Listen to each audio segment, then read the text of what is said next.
As a law enforcement officer, I attest that my fundamental duty is to serve mankind, to safeguard lives and property, to protect the innocent against deception, the weak against oppression or intimidation, and the peaceful against violence or disorder, and to respect the constitutional rights of all persons to ensure liberty, equality, and justice.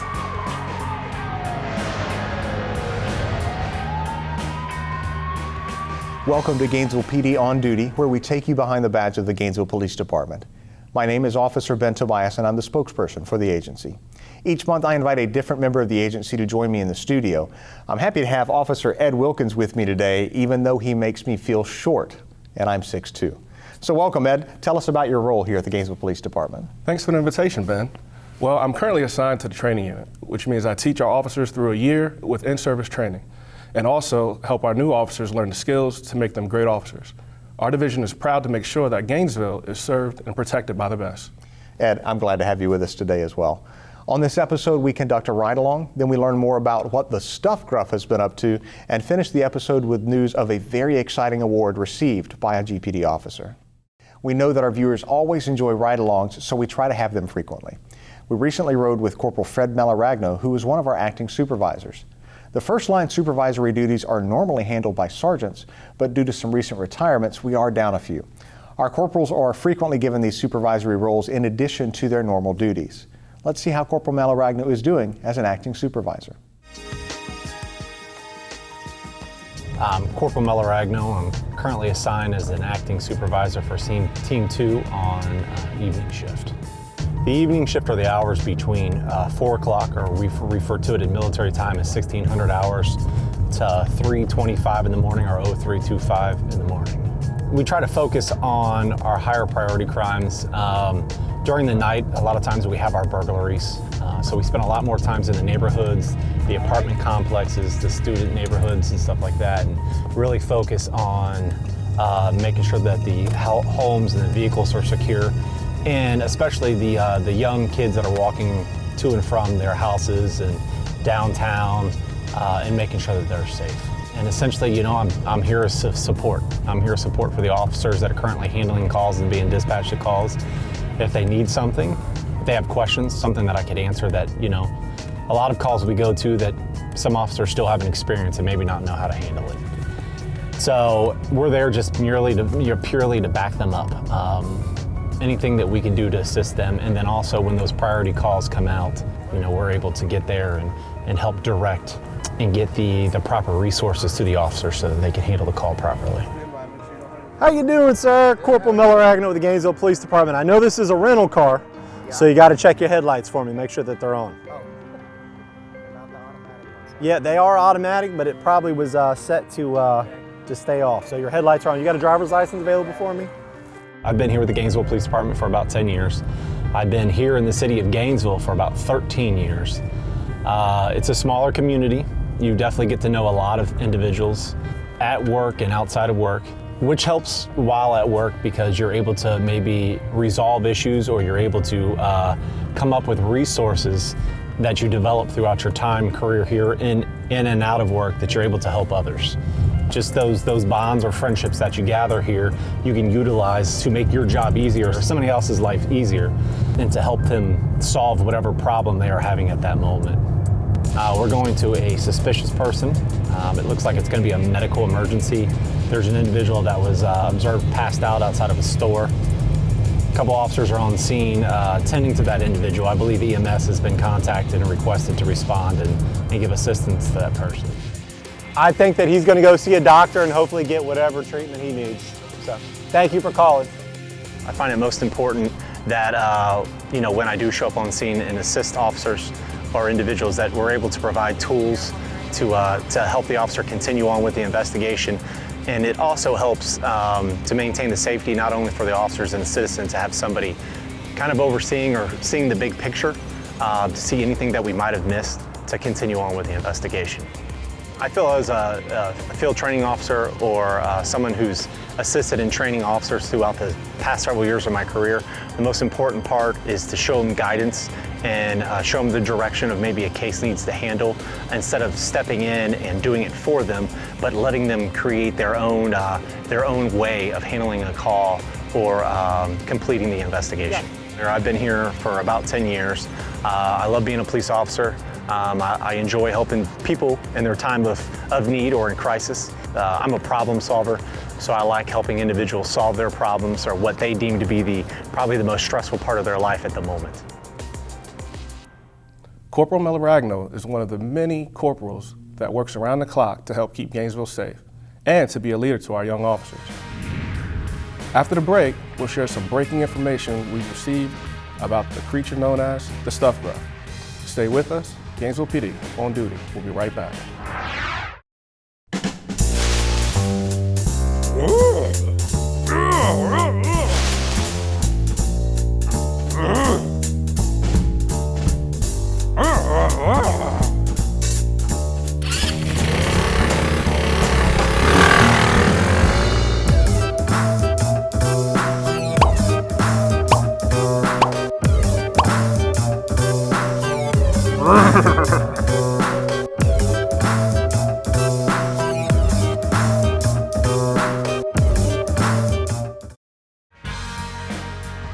I will maintain courageous calm in the face of danger, scorn, or ridicule, develop self-restraint, and be constantly mindful of the welfare of others. Honest in thought and deed in both my personal and official life, I will be exemplary in obeying the laws of the land and the regulations of my department. Together, as a community, we foster order, safety, and freedom.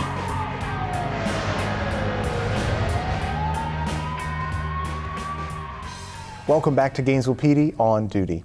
In a previous episode, we told you about a creature we've discovered that's roaming Gainesville and stealing things. And we call him the Stuff Gruff. Thankfully, looking at our crime statistics, it appears that the Stuff Gruff hasn't been quite as active since the weather has cooled down. But that doesn't mean you should let your guard down. In the summer, the Stuff Gruff seemed to like breaking into cars. But as it gets cooler, for some reason, he likes to steal things with two wheels, bicycles and scooters.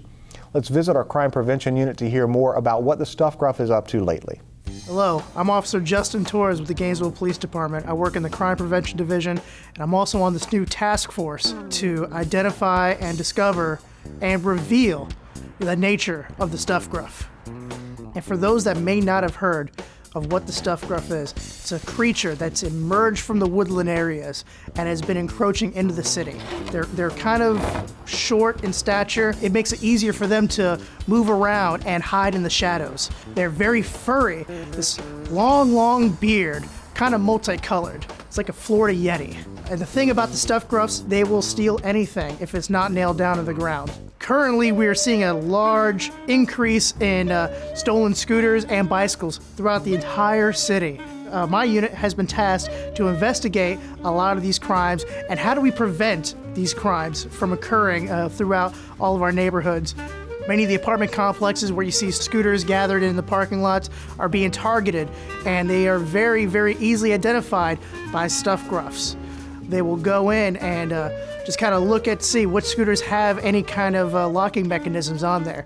Your scooter is harder to steal, and the Stuff Gruff is going to pass your scooter on and go to the next one. We want to make sure that you are safe and protected, and your scooter is going to stay in your parking lot and be there when you get back. Stuff Gruffs, they've been known to pry scooters open and to use tools to kind of hotwire them. It's very easy, very simple, unfortunately. That's why we recommend several different kinds of locking mechanisms for your scooter. One different kind of locking mechanism that we recommend is a throttle lock. There are several different kinds that are sold throughout the city at different scooter retail stores. Basically what it does, it clamps down on the throttle of your scooter and on the brake. And once you collapse that mechanism on there and you lock it, you're not going to be able to ride that scooter. You're not going to be able to initiate the throttle. You're not going to be able to brake. Unless you pick up that scooter and move it, it's not going anywhere. Another thing that we recommend is a brake lock. And what it is, it kind of looks like a padlock, but it goes on the discs of the the brake area of the scooter. It's got this bright string that kind of goes up to the handlebars of the scooter as well, and it kind of lets everyone in the parking lot know that, okay, there's something else on here that goes down to the brake. Oh wow, I can't move this scooter at all because of this lock that's on there. The thing is, we just want you to keep it on you and on the scooter at all times. Decrease the chances of your scooter being stolen from a Stuff Gruff. The Stuff Gruff is also very attracted to bicycles. We don't know why. We think it's for easy mobility through the forest and through trails. We recommend everyone to lock up their bicycles. Very similar to the scooters, their locks are very easily portable. There's a couple different kinds as well. There's chain locks. Chain locks are great. U-locks, they're a little bit bigger, a little bit bulkier, but you can attach them to your bike and attach them to any fixed object. By doing that, you greatly increase your chances of not being a victim of a bicycle theft. With the coming holidays, we want to remind everyone to lock up your stuff. We understand everyone wants to, go home and visit family and friends, but the Stuff Gruff takes advantage of this time because he knows that most of the people are gone, that the population of Gainesville decreases dramatically as students go away to go visit family and friends, and the Stuff Gruff knows that if he does take a scooter, take a bicycle, burglarize a vehicle, it may go unreported for some time, and the longer it goes unreported, the harder it's going to be for us to investigate it and to try and get your stuff back. A lot of people think that the Stuff Gruff goes into hibernation around this time of year. And even though he may look like a bear or a Florida Yeti, he does not hibernate. He steals stuff year-round. In case of the event you see a Stuff Gruff taking your stuff, whether it be your scooter, your bicycle, if they're in your vehicle, do not approach him. The Stuff Gruff can be dangerous. We want you to fall back, get to a place of safety, but where you can still see him, and call 911. By the time you call the police and we get the description of the Stuff Gruff and the direction to travel and whatever they happen to have in their possession, it gives law enforcement the chance to get out there and make contact with them and get your stuff back. We want to prevent as many Stuff Gruff thefts as possible, and we can only do that with your help. You guys are the eyes and ears of the community, and we are your tools to stop the Stuff Gruff. Don't become the next victim of the Stuff Gruff. Make sure you secure your bicycle or scooter. When we come back, we'll tell you about a GPD Sergeant that just returned from Washington, D.C. after being recognized by the U.S. Attorney General. Gainesville PD, on duty. We'll be right back.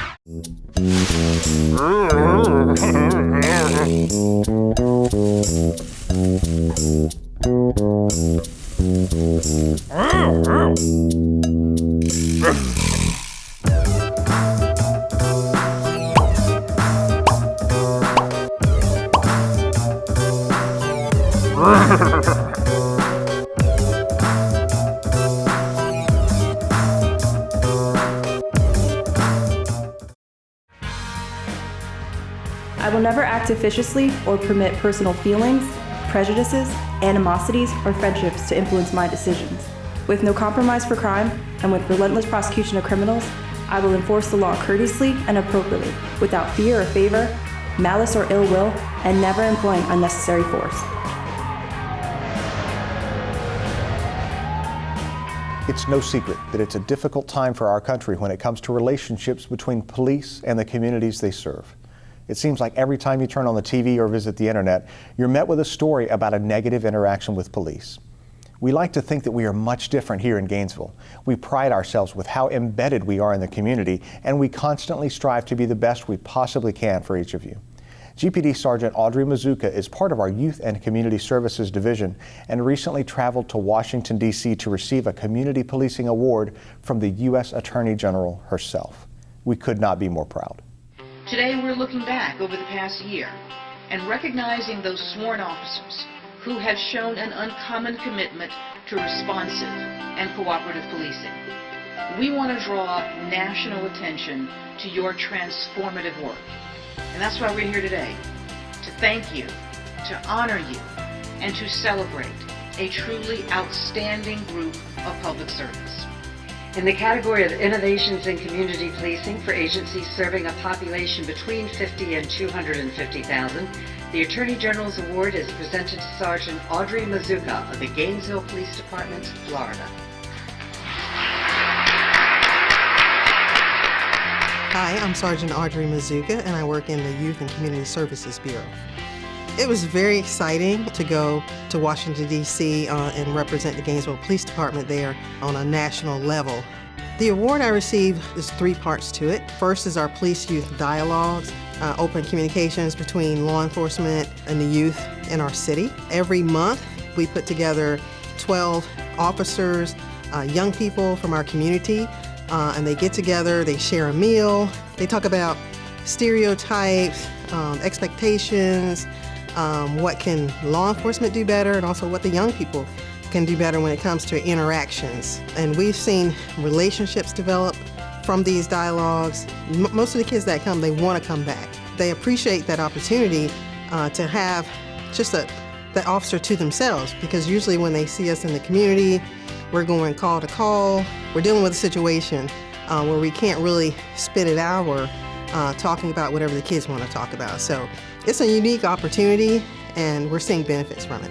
Also, we were recognized for our system of care. Our system of care is basically run by 2 members of our school board. Traditionally, what's happened in the past, if a child or a family is struggling, the school will refer them for services. But with our system of care, there's that checkup. We do monthly reports with them to say, hey, how's this child doing? And we also involve the whole family. If we find out that the problem is maybe a parent having a substance abuse problem, we're going to get that parent some help.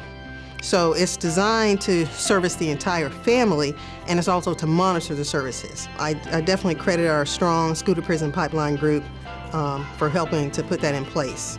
We started our HEROES program the summer of 2015. Investigator Marquita Brown, she's my gang investigator, she came to me and said, Sarge, summertime's coming up. These kids need something to do. We need something structured to keep them busy.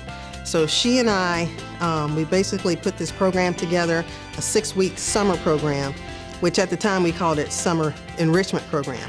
We picked a particular group of kids from a certain neighborhood that were at risk of further gang involvement. And we included college tours, interview skills, some dating, etiquette skills, just things that we thought would benefit them moving forward. And we put them through that program, and it was very effective. We still keep in contact with those kids to help them along the way. We've established long-term relationships with these kids. They trust us, they rely on us, and it's been very beneficial. I have an awesome team. I definitely could not have done all this by myself, but I credit my team as definitely Chief Jones. This is his dreams, his initiatives, and he trusts us and he supports us to bring these initiatives forward. A lot of the things that we do in law enforcement are short-lived. She's engaged and embraced things that are sustainable, that have results, that are evidence-based. But it was really Audrey's passion and her conviction and her vision, I think, for the success for some of the programs. I describe myself as a behind-the-scenes worker bee. So to have my coworkers nominate me and to see we actually won, it just shows me we're doing the right things here. It was gratifying to be one of the first 9 departments nationally to be recognized in this way, and this was the first time they've done this, and so it was just amazing to be the first. We did a meet and greet before the actual ceremony. We were in the office that used to belong to Robert Kennedy, so that meant a lot to me to be in such a historic office. It's something I'll never forget. We recognize an officer who helped transform her department's approach to youth engagement. She looked at the underlying needs of the children they saw every day. And that department chose to eliminate school-based arrests and instead to create a comprehensive system of care that provides food, mental health services, and drug counseling to young people in need. When your police department and your coworkers are being recognized in the Great Hall of the Department of Justice that has so much history to it, and in light of everything that's been going on in this country with law enforcement, it was real humbling. It was very powerful. It meant a lot to us. I mean, you're sitting on the front row with James Comey and some other folks, and so it was a big deal. And so we got the red carpet treatment. We got to spend some time with Miss Loretta Lynch. It was pretty exciting. And we got to see a lot of Washington, but I think a lot of the other officers and all around the country that came in, they said a lot of good things about what they read about some of our efforts. And we know police work is changing, you know, our focuses are changing, and so we're changing right along with it, and we're in the forefront. It put the Gainesville Police Department back on the sort of the national map, you know, of initiatives, but that's really not our goal. You know, we're not really wired to be nationally recognized. We're more wired to have success here internally within our own citizen and for our kids. We realized long ago we can't do this by ourselves. We need citizens to come in and help us, work with us. If it wasn't for the rest of the city, the rest of this county, with everybody else involved, the collaborations, the partnerships, this cannot be done. We just happen to be on the front line sometimes. We happen to be the first ones that actually maybe has a touch on some of these kids. Law enforcement is sort of under a microscope and being challenged, you know, about, hey, we want to see, the community would like to see things differently. We may not necessarily always understand what you guys do, but we want to see things different. We want to see a different outcome. And so we're having to sort of forge that path. And we have the courage, I think, in this community to do that, which is kind of interesting, and it's a lot of fun to be part of. I always knew that cops and kids together is magic, because deep down they still look at us as superheroes, and to have someone like that reach out to you and guide you, I think is pretty special. We are very proud that your local police department was recognized by the highest law enforcement official in the country. There's still a lot of work to be done in our community, and we will continue to work as hard as we can to ensure that Gainesville is a great place to live and work. And that wraps up this episode of Gainesville PD On Duty. Be sure to find us online on Facebook or Twitter, or by visiting our website at gainesvillepd.org. You can learn more about the Gainesville Police Department and even watch previous episodes. We're always looking for new topics to share with you on the show. So please let us know what areas of the department you'd like to see featured, or just let us know we're doing a good job. We'd love to hear from you. That's right, Ed. Folks, we don't know if we're doing a good or bad job unless you tell us. So please let us know. Thank you all for joining us today, and we'll see you again soon for another episode of Gainesville PD On Duty. I recognize the badge of my office as a symbol of public faith, and I accept it as public trust to be held, so long as I am true to the ethics of the police service. I will constantly strive to achieve these objectives and ideals, dedicating myself before God to my chosen profession, law enforcement.